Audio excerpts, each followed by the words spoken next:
Hello' everyone, জিকে marketing YouTube চেনেলে আপোনালোকক সকলোকে স্বাগতম জনাইছোঁ।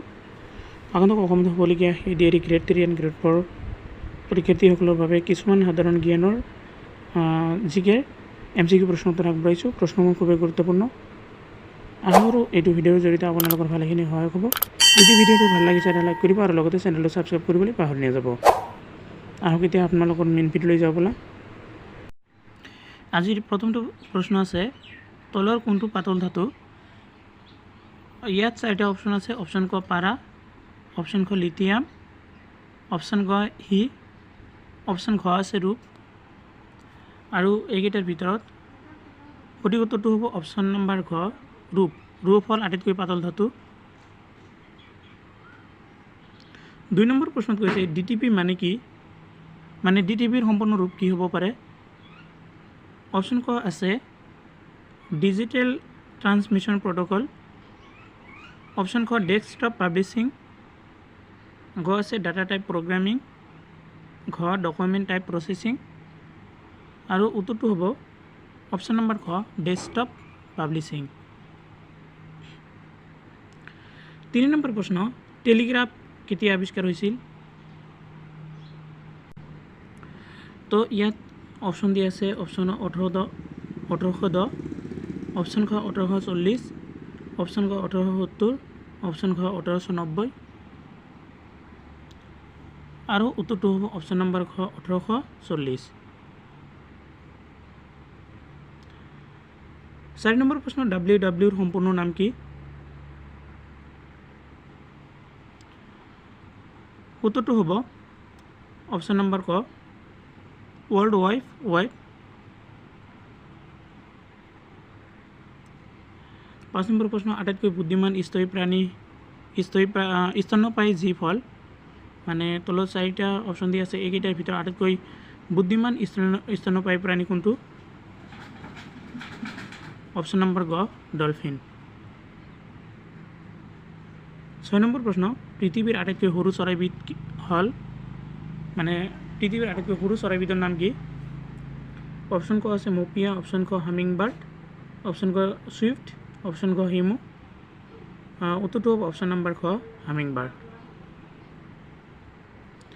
7 নম্বৰ প্ৰশ্ন, এক আলোকবৰ্ষ সমান মানে এক আলোকবৰ্ষত কিমান কিলোমিটাৰ হয়? উত্তৰটো হ'ব অপশ্যন নম্বৰ ক 946 × 10⁻10 কিলোমিটাৰ। 8 নম্বৰ প্ৰশ্ন, আপেক্ষিকতাবাদ সূত্ৰ কোনজন বিজ্ঞানীয়ে আৱিষ্কাৰ কৰিছিল? ক নিউটন, খ আইনষ্টাইন,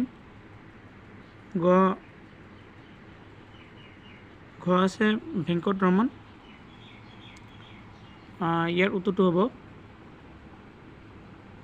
অপশ্যন নম্বৰ খ আইনষ্টাইন। 9 নম্বৰ প্ৰশ্ন, বিদ্যুৎ প্ৰবাহৰ পৰিমাপক যন্ত্ৰ হ'ল ডেছ? মানে বিদ্যুৎ প্ৰবাহ পৰিমাপক যন্ত্ৰটোৰ নাম কি? ইয়াতো চাব 4টা অপশ্যন আছে আৰু উত্তৰটো হ'ব অপশ্যন নম্বৰ ক এমিটাৰ। 10 নম্বৰ প্ৰশ্ন, গাখীৰৰ বিশুদ্ধতা পৰীক্ষা কৰা যন্ত্ৰ হ'ল ডেছ? মানে গাখীৰৰ বিশুদ্ধতা পৰীক্ষা কৰা যন্ত্ৰটোৰ নাম কি? উত্তৰটো হ'ব অপশ্যন নম্বৰ ক লেক্টোমিটাৰ। 11 নম্বৰ প্ৰশ্ন, চিলাই কলৰ আৱিষ্কাৰক কোন? অপশ্যন নম্বৰ ক মেকমিলান। 12 নম্বৰ প্ৰশ্ন, ইউৰেনাছ গ্ৰহ কোনে আৱিষ্কাৰ কৰিছিল? অপশ্যন নম্বৰ ক উইলিয়াম হাৰ্ছেল। 13 নম্বৰ প্ৰশ্ন, ৰাছিয়াই নিক্ষেপ কৰা বিশ্বৰ প্ৰথমটো কৃত্ৰিম উপগ্ৰহ হ'ল?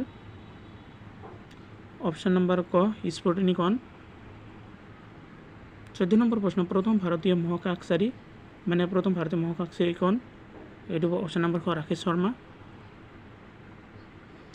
15 নম্বৰ প্ৰশ্ন, বায়ুমণ্ডল কেইটা ভাগত বিভক্ত কৰিব পাৰি? ইয়াতো 4টা অপশ্যন আছে আৰু এইকেইটাৰ ভিতৰত সঠিক উত্তৰটো হ'ব অপশ্যন নম্বৰ খ 5টা। তাৰপিছত প্ৰশ্নটো হ'ল বছৰৰ আটাইতকৈ দীঘল দিনটো হ'ল ডেছ? মানে আটাইতকৈ দীঘল দিন কোনটো হ'ব? আপোনালোকে সকলোৱে জানে অপশ্যন নম্বৰ ক 21 জুন। 17 নম্বৰ প্ৰশ্ন বছৰৰ আটাইতকৈ ছুটি দিনটো হ'ল মানে বছৰৰ আটাইতকৈ ছুটি দিনটো কোনটো অপশ্যন নম্বৰ খ 22 ডিচেম্বৰ 8 নম্বৰ প্ৰশ্নত 18 নম্বৰ প্ৰশ্নত আছে পৃথিৱীৰ পৰা চন্দ্ৰৰ দূৰত্ব দেশ মানে পৃথিৱীৰ পৰা চন্দ্ৰৰ দূৰত্ব কিমান এইটো অপশ্যন নম্বৰ গ 3,84,400 কিলোমিটাৰ 19 নম্বৰ প্ৰশ্ন সূৰ্যৰ কিমান শতাংশ হাইড্ৰজেন মানে সূৰ্যৰ পৰত কিমান শতাংশ হাইড্ৰজেন থাকে এইটো অপশ্যন নম্বৰ ক 75% মানে 75% 20 নম্বৰ প্ৰশ্ন ফাদাৰ অফ কম্পিউটাৰ বুলি কাক কোৱা হয় মানে কম্পিউটাৰৰ জন্মদাতা কোন এইটো অপশ্যন নম্বৰ ক চাৰ্লছ বেবেজ 21 নম্বৰ প্ৰশ্নত আছে বাইচাইকেলৰ আৱিষ্কাৰক হ'ল দেশ মানে বাইচাইকেল কোনে আৱিষ্কাৰ কৰিছিল এইটো অপশ্যন নম্বৰ ক জন ডিনিছ 22 নম্বৰ প্ৰশ্ন টেলিফোনৰ আৱিষ্কাৰ হ'ল দেশ মানে টেলিফোন কোনে আৱিষ্কাৰ কৰিছিল এইটো অপশ্যন নম্বৰ ক গ্ৰাহাম বেল 23 নম্বৰ প্ৰশ্ন জোহান্স কেপলাৰ তলৰ কোনটো সূত্ৰৰ লগত জড়িত অপশ্যন ক আছে মধ্যাকৰ্ষণ সূত্ৰ অপশ্যন ক মহাকৰ্ষণ অপশ্যন ক গ্ৰহৰ গতি সূত্ৰ আৰু ঘ আছে গতি সূত্ৰ এইকেইটাৰ ভিতৰত সঠিক উত্তৰটো হ'ব অপশ্যন নম্বৰ ক গ্ৰহৰ গতি সূত্ৰ 24 নম্বৰ প্ৰশ্ন সৌৰজগতৰ নৱম গ্ৰহ প্লুটো কিমান চনত আৱিষ্কৃত হৈছিল এইটো বেছি দিন হোৱা নাই অপশ্যন নম্বৰ ক 1930 চনত আজিৰ একেবাৰে শেষৰ প্ৰশ্ন এইডছ ৰোগৰ বাবে দায়ী ভাইৰাছবিধ কি উত্তৰটো জনাৰ আগতে আপোনালোকলৈ মোৰ অনুৰোধ আপোনালোকে চেনেলটো নতুন হ'লে অৱশ্যই চেনেলটো সাবস্ক্ৰাইব কৰি ৰাখিব আৰু ভিডিঅ'টো লাইক কৰিব আজিৰ উত্তৰটো হ'ল অপশ্যন নম্বৰ ক এটাও নহয় তাৰমানে যিকেইটা ভাইৰাছৰ নাম দিয়া আছে এইকেইটাৰ ভিতৰত এটাও নহয় আজিৰ ভিডিঅ' এইখিনিলৈকে আৰু ভিডিঅ'টো সম্পূৰ্ণ কৰি যোৱাৰ বাবে আপোনালোকক সকলোকে ধন্যবাদ জনাইছোঁ